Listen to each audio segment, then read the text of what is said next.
ओम शांति। 29 अप्रैल 2022 बाबा के आज के महावाक्य हैं। बाबा समझाते, मीठे बच्चे, कुछ भी सहन करना पड़े लेकिन इस अंतिम जन्म में पवित्र ज़रूर बनना है। बाप को पवित्रता की ही मदद चाहिए। प्रश्न है, अंतिम दृश्य कौन सा होगा जिसे समझने के लिए अच्छी विशाल बुद्धि चाहिए।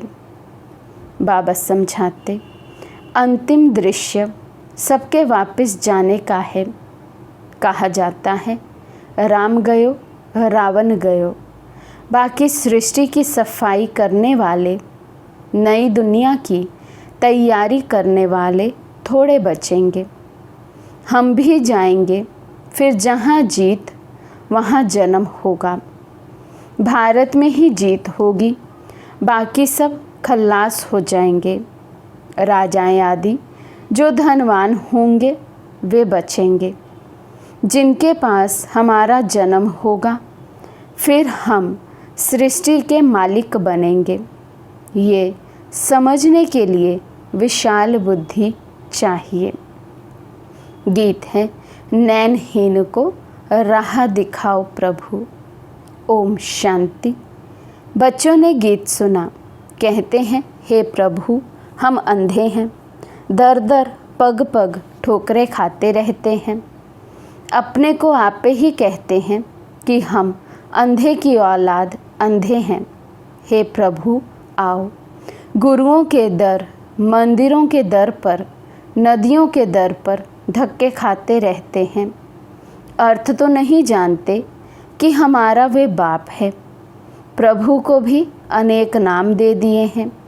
कहते हैं, निराकार नाम रूप से न्यारा है। अब नाम रूप से न्यारी तो कोई चीज़ होती नहीं। तुम कहते हो, परम पिता परमात्मा कब नाम रूप से न्यारा हो सकता है क्या? मनुष्य ये तो आपे ही गाते रहते हैं कि हम अंधे हैं। बाप आकर जब रास्ता बताते हैं तो सज्जे हो जाते हैं। बाप जो ज्ञान का सागर है, वे तुम बच्चों को पढ़ाते हैं। मुक्ति, जीवन मुक्ति का रास्ता बताते हैं। और कोई भी साधु, संत, सन्यासी मुक्ति, जीवन मुक्ति का रास्ता नहीं बता सकते, तो उनको गुरु कैसे कह सकते? ड्रामा में उनका पाठ है। भारत को पवित्रता पर थमाना है। भल पवित्र तो रहते हैं, परंतु ज्ञान योग से नहीं पवित्र बनते। दवाई खाकर इंद्रियों को मुर्दा बना देते हैं। इसमें कोई ताकत नहीं। ताकत तो तब मिले जब गृहस्थ व्यवहार में रहते व स्त्री पुरुष दोनों स्वयंवर रच शादी कर फिर पवित्र रहें। उसको कहा जाता है बाल ब्रह्मचारी युगल। यहाँ भी बाप से बल मिलता है। परम पिता परमात्मा ही आकर पवित्र मार्ग स्थापन करते हैं।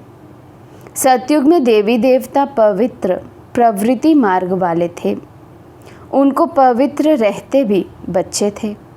मनुष्य ये नहीं जानते कि परम पिता परमात्मा कैसे बैठ उन्हों को ताकत देते हैं, जो घर गृहस्थ में रहते भी नग्न नहीं होते। द्रौपदी ने पुकारा था कि हे ये दुशासन हमको नग्न करते हैं। ऐसे यहाँ भी बहुत बच्चियाँ पुकारती हैं। अब परमात्मा आकर 21 जन्मों के लिए नग्न होने से बचाते हैं। द्रौपदी कोई एक नहीं थी, तुम सब द्रौपदियाँ हो। तुम बच्चों को शिक्षा मिलती है।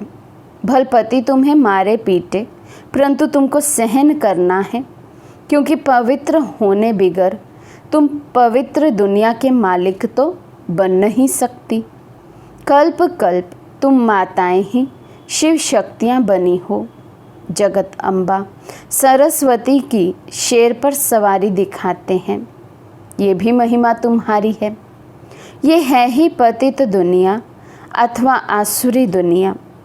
पावन दुनिया माना ईश्वरीय दुनिया। तो राम आकर राम राज्य स्थापन करते हैं। पवित्रता फर्स्ट। काम विकार कितना बलवान है। अच्छे अच्छे मनुष्य भी कह देते हैं इम्पॉसिबल है जो कोई पवित्र रह सके।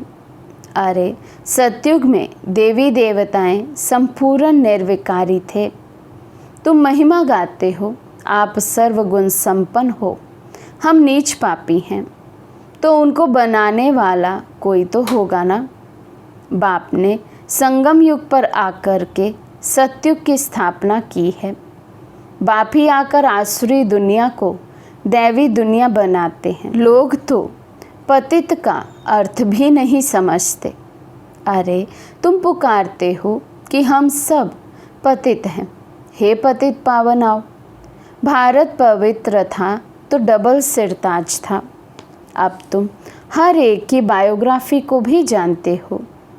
अब तुम बाप के बने हो। तुमको गॉड फादर ही बुद्धि में याद आता है। वे बाप निराकार है, परम धाम में रहने वाले हैं। ऐसे बाप को बिल्कुल नहीं जानते। मनुष्य इस समय बहुत दुखी हैं। मौत का देखो कितना डर लगता है। अब बाप कहते हैं मौत सामने खड़ा है। पहले खून की नदियाँ बहेंगी, फिर दूध की नदियाँ बहेंगी। अब बाप तुमको विषय सागर से निकाल क्षीर सागर में ले जाते हैं।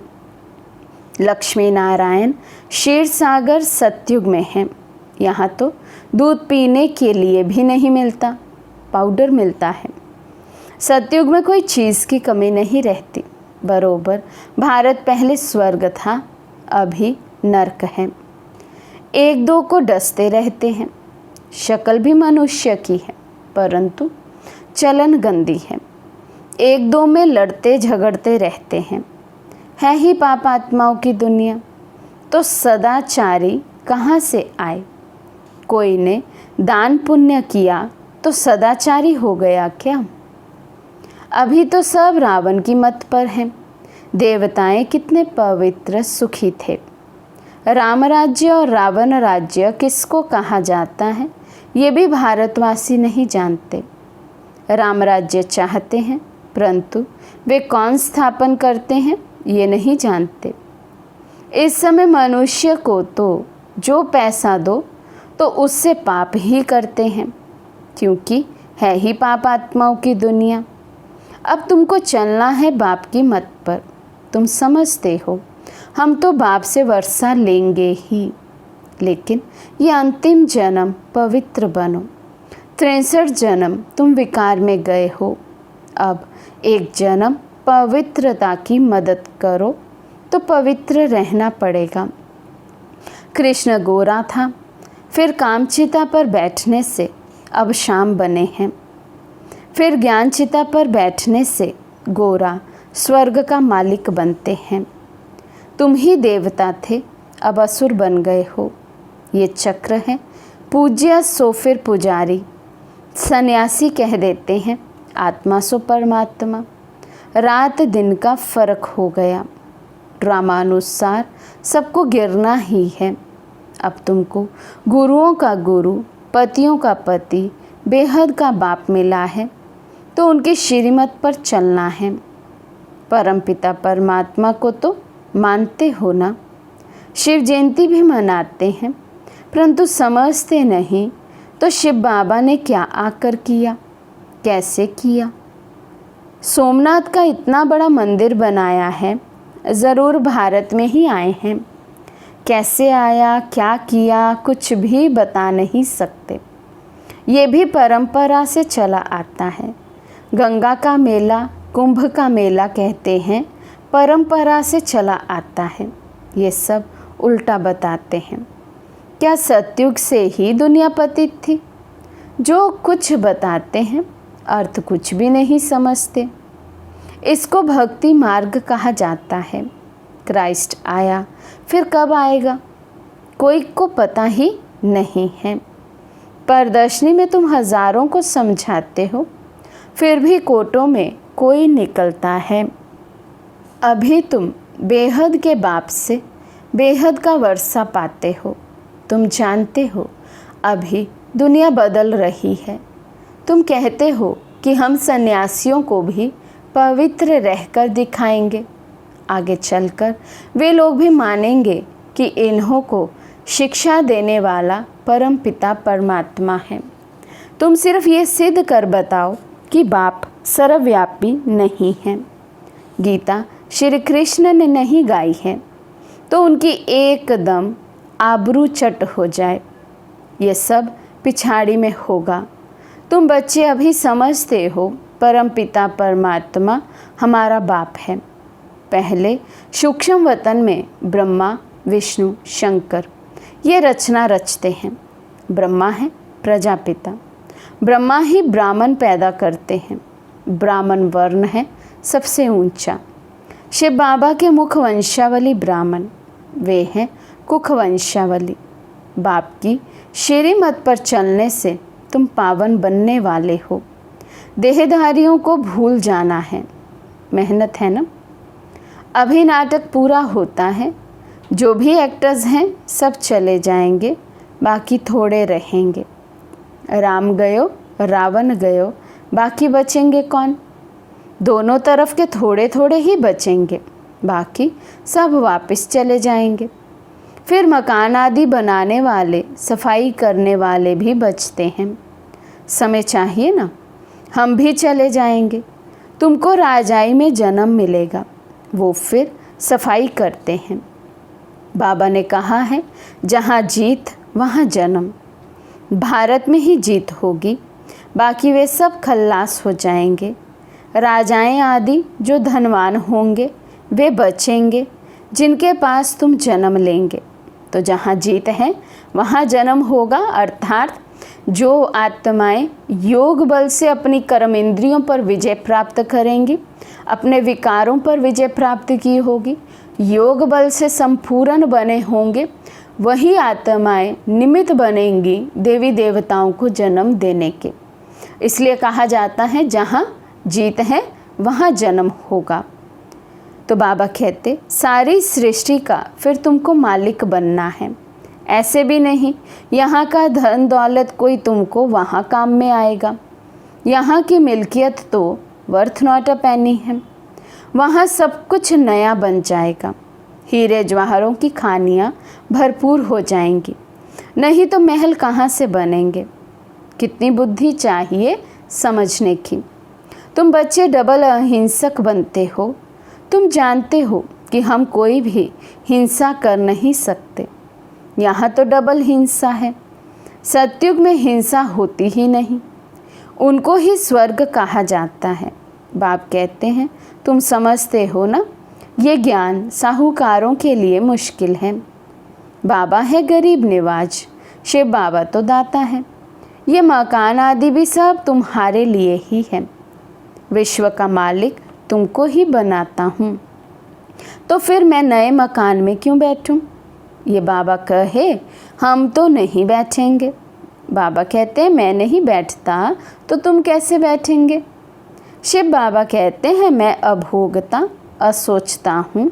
अभोगता असोचता का अर्थ क्या है ये भी तुम जानते हो।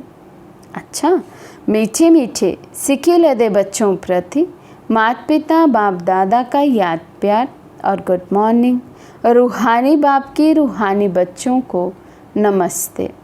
हम रूहानी बच्चों की रूहानी बाप दादा को दिल व जान सिक व प्रेम से नमस्ते नमस्ते नमस्ते जी। धारणा के लिए मुख्य सार।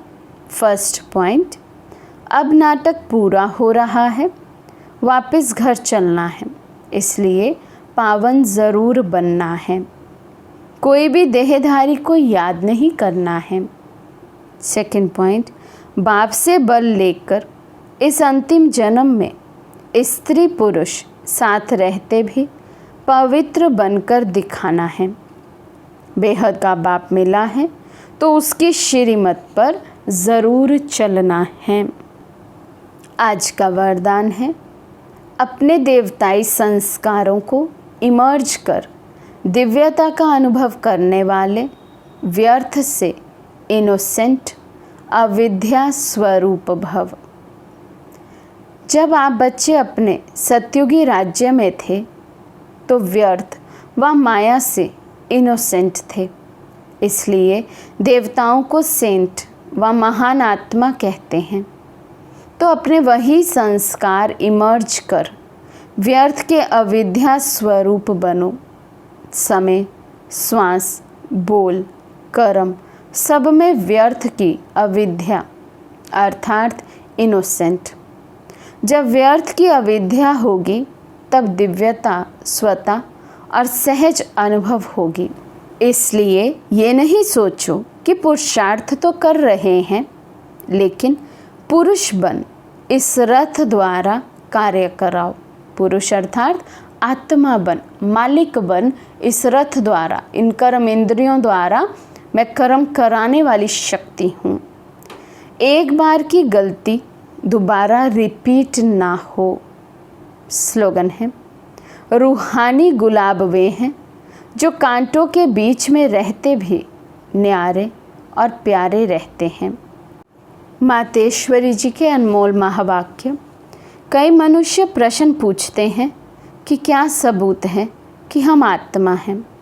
अब इस पर समझाया जाता है, जब हम कहते हैं अहम आत्मा, उस परमात्मा की संतान है।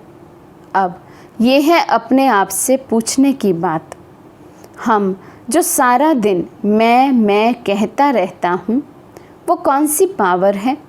और फिर जिसको हम याद करते हैं वो हमारा कौन है? जब कोई को याद किया जाता है तो ज़रूर हम आत्माओं को उन्हों द्वारा कुछ चाहिए। इस समय उनकी याद रहने से ही हमको उस द्वारा प्राप्ति होगी। देखो, मनुष्य जो कुछ करते हैं ज़रूर मन में कोई ना कोई शुभ इच्छा अवश्य रहती है। कोई को सुख की, कोई को शांति की इच्छा है, तो ज़रूर जब इच्छा उत्पन्न होती है तो अवश्य कोई लेने वाला है, और जिस द्वारा वो इच्छा पूर्ण होती है वो अवश्य कोई देने वाला है, तभी तो उनको याद किया जाता है। अब इस राज को पूर्ण रीति से समझना है, वे कौन है? ये बोलने वाली शक्ति मैं स्वयं आत्मा हूँ, जिसका आकार ज्योति बिंदु मिसल है। जब मनुष्य स्थूल शरीर छोड़ता है तो वो निकल जाती है, भले इन आँखों से नहीं दिखाई पड़ती है। अब इससे सिद्ध है कि उसका स्थूल आकार नहीं है, परंतु मनुष्य महसूस अवश्य करते हैं कि आत्मा निकल गई, तो हम उसको आत्मा ही कहेंगे।